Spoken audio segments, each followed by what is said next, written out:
Are you thinking about making a move to Southern California and looking at buying a new home? Well, in this video, I am going to go over the top 10 things you need to consider when buying a new home in Southern California, pretty much anywhere. But I'm in Southern California, so let's talk about that.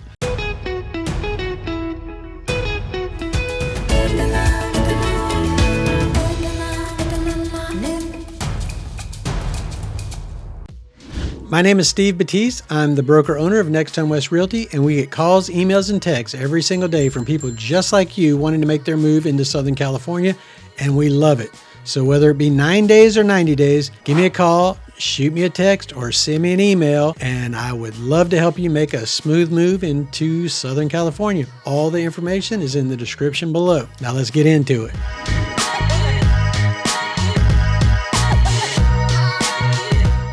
So number one is what is included. When you go to look at new homes or model homes, some of these developers put in, $100,000 in upgrades in each of the properties. And sometimes they pick the best lot to do it. So, when you walk into the home, everything smells just right. There are no doors on any of the rooms in the house to make it look bigger. They have music piped in, furniture, all the cabinets are upgraded, all the counters are upgraded, the flooring's all upgraded. So you're gonna wanna find out from that builder what is actually included in the home. There are some builders out there that include a lot of it, but remember, every house on the market right now, every house that's out there was at some point bought based off of the client going in to the model homes. Well, not every one of them, but a lot of them.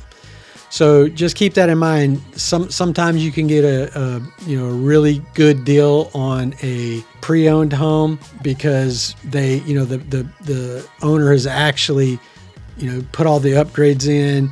They have the backyard complete. And a lot of new builds, they don't actually finish the backyard. They'll do the front yard. They'll put in a few trees. They'll put some grass in, but then the backyard's up to you. And that's a huge expense, once you move into the house. Number two thing you want to consider are what are the costs of the HOAs and what's included with the HOAs. Sometimes that can make a huge difference in your payment. If the HOAs are $200 a month, $300 a month, think about that. Are you going to be using that pool? Are you going to be, using the amenities that the HOA provides? HOAs are good to have because it keeps the home values up. It prevents people from painting their house lime green or leaving a car up on jacks in the front yard. So, HOAs are good, but at the same time, some people don't like HOAs because they don't want, that control over their, what they do with their house. Personally, most HOAs are good. They're should be run by the homeowners that actually live there. Things can get changed that way. If you don't like something that's in the HOA, you run for the board and make some changes. You're going to want to also go over those HOA docs very closely. Make sure you understand what the HOA is requiring of you. See what the process is if you want to make additions to your house or you want to make upgrades in the house. Those are things to consider when looking at the HOA docs.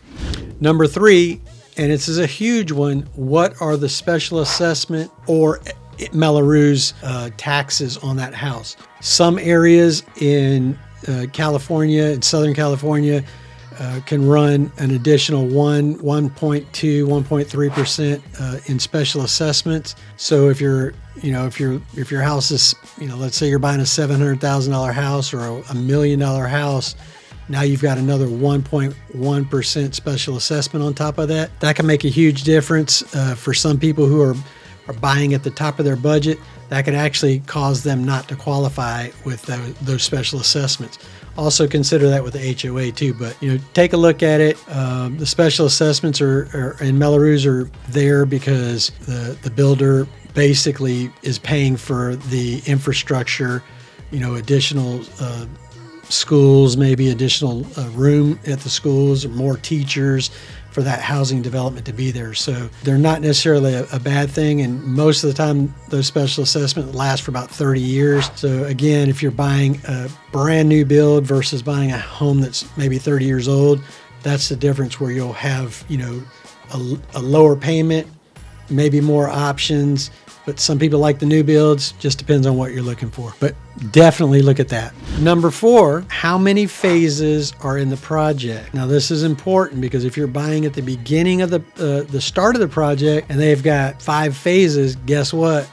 There's going to be 5 more phases of construction noise and nails in the street possibility, so keep that in mind. So if you're at the beginning of the project, now usually what happens is the homes at the beginning of the project are priced lower, and then as the project ages, of course, home values go up. So towards the end of the project, you're going to have a higher priced home, but really take that into consideration. Also, you want to find out based on when they're releasing these projects, when you're actually going to be able to move into the home. I know within the last few years, projects have, people have gone to buy a brand new build, and sometimes they're waiting, 8, 9 months, a year before they can actually move into their home. Keep that in mind. If you're looking for something more immediate, you might want to start looking at pre-owned homes. But, if you have time, there are benefits of a brand new home, and, no one's ever lived there. It smells good. It's, so just keep in mind the project phases and what phase they're in and how long that's going to go on. Number 5, you want to look at the developer concessions. What are they, going to help you pay for on your closing costs? A lot of times it's good to bring your own lender, but sometimes you can get special, rates using the builder's lenders. Again, that's totally up to you. I would just make sure you find out what they're giving you, what kind of incentives, in other words, they're giving you, at the time. And sometimes towards the end of a project, before they start the next phase, they have to have all the phase, let's say they're in phase 3 and they want to move to phase 4. They have to have all the phase 3 homes sold before they can get funding to start on phase 4. So they'll give you incentives to actually buy. Okay. So, make sure you understand, the timing of when you're actually going to buy and what incentives you can actually get out of that new home builder. Number 6, you want to look at the quality of the past builds of that builder. Check online, look for reviews for that home builder and see if we have a lot of complaints. Check the Better Business Bureau to see if there's a lot of complaints with that particular builder. It happens. Things happen. People tend to not leave a positive review. More people tend to leave negative reviews. So keep that in mind. Look at what the reviewer's saying, before making up your decision. Go out and, drive through some of the neighborhoods that builder has built before. If you see people out on the street, stop, talk to them, ask them, how the builder's treated them, especially some of the more recent builds. Some of the older, if a builder's been around for 20 years and they built a subdivision 20 years ago, probably not going to be the original owners. But what you're looking for is the reputation on that builder, in their responsiveness to any kind of discrepancies, things that come up after you purchase a home. Usually you get a 10-year warranty on a brand new build. So you're going to kind of want to see how they react to your, to previous owners when they have had a complaint. You want to look for like class action lawsuits against certain builders for certain things. And, just to consider before you actually make that purchase. Number 7, and it's, another biggie, even though it's a brand new build, you might want to consider getting a home inspection so that you can have a home inspector go through the house. Normally home inspections are $500, $600, depending on the size of the home. They can, that price goes up based on the size, based on whether there's a pool, what they're having to inspect. But you want to get a home inspector into the home to, just go through it. Their job's probably going to be really easy on a new build. Make sure that's an option for you. Make sure that you can do a home inspection before you actually close on the deal. Save you some time. Number 8, and I know we talked about the price of the HOAs before, but you're going to want to find out what the HOA has to offer, what the rules are, if there's any restrictions on dogs and you have certain dogs. Basically, you want to go over the HOA docs very, very thoroughly. Make sure that there's nothing in there that would preclude you from buying the house. And, have someone else look at it that's, maybe more experienced to, point things out for you. You're going to want to make sure you understand what the rules are when you live in a new subdivision. Now, Some new subdivisions don't have HOAs attached to them, but they're still going to have rules for those areas. So make sure you get a copy of that, which you should automatically, but don't just sign it and send it back. Make sure you go through it and read it thoroughly and understand what it's saying. Number 9, make sure you check the comps of the surrounding area. So if a subdivision selling homes for $900,000 in a $500,000 neighborhood, you're going to want to consider that, because it's going to take a long time for that neighborhood to come up to $900. Maybe not. Depends. Last few years it didn't take that long, but that's a consideration. So if the surrounding neighborhoods are selling for $700,000, and all of a sudden here you are paying $1 million for your house, and you decide you have to move in 2 years, it might make it a little difficult for you to move. In Southern California, there's not a huge problem with that because housing values go up pretty steadily here, but just you don't want to buy too far above the comps around the area. So make sure you do that. And number 10, and I know this sounds self-serving, but get you your own representation.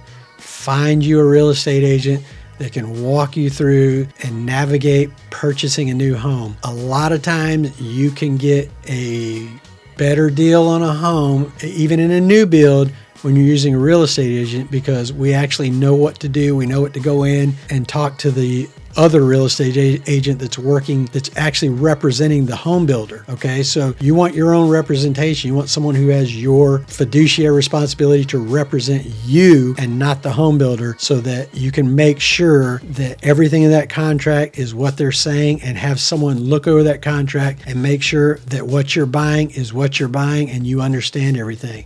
I've actually had 2 brothers buy homes in a new development, and they both used me for representation, but one of them went to the office and negotiated his own contract, didn't tell me he was going until he was already there.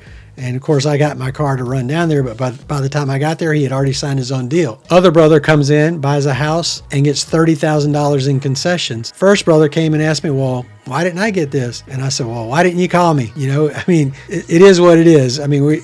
He still got a good deal on the house, but want to make sure that you have someone representing you just for that point alone. And it is well worth the cost to have your own representation, because in the long run, it's going to save you. If you're planning on moving to Southern California, if you just have questions, shoot me an email, send me a text, give me a call. Be happy to help you. If you're getting value from this video, please subscribe and hit that notification bell so that you can be kept up to date on all the updates in Southern California.